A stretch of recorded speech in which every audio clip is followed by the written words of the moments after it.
ওমা এক ভক্তিমতী মা দক্ষিণা সময় গীতা দান করেছে, শ্রীমদ ভগবতীয় গীতা। গীতা দান করা ভালো, গীতা ঘরে গৃহে রাখা ভালো, গীতা লইয়া অনায়াসে পার হওয়া যায় ভবসাগর থেকে। এই গীতা হলো নৌকা রূপী, হ্যাঁ, এই গীতাও হচ্ছে একটি নৌকা। অনায়াসে গীতা রূপী নৌকা লইয়া পার হওয়া যায়। এটা আমার কথা নয়, শ্রীমদ ভাগবত গীতার কথা। শ্রীমদ ভাগবত গীতা পাঠ করলে আমরা শ্রবণ করতে পারি।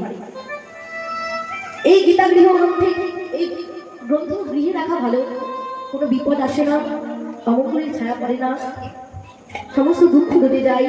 এই গীতার মহিমা অনেক, গীতার মাহাত্ম্য অনেক, যা বলে শেষ করা যাবে না। ভক্তিমতী মা দান করেছি এই অধমকে। আপনারা আশীর্বাদ করবেন যেন এই গীতা গ্রন্থের মান রাখতে পারি, আমি যেন এই শ্রীমদ ভাগবত গীতা পাঠ করতে পারি এবং ভক্তদের কাছে আস্বাদন করতে পারি, আস্বাদন করাতে পারি। এইটুকু আশীর্বাদ করবে। গোবিন্দের নামগুলো কীর্তন যেন গাইতে পারি। হরিবল হরিবল হরিবল। প্রাণীরা সবাই এই গীতা গ্রন্থ আপনার গৃহে রাখবেন, সঙ্গে রাখবেন, কাছে রাখবেন। এই গীতা পাঠ সবাই করতে পারে, শুধু একটু নিয়মটা জেনে দেবেন, হয়ে যাবে। হরিবল। গীতা পাঠ করলে গীতার মাহাত্ম্য জানতে হয়, মাহাত্ম্য পাঠ করলেই গীতার ফল পাওয়া যায়।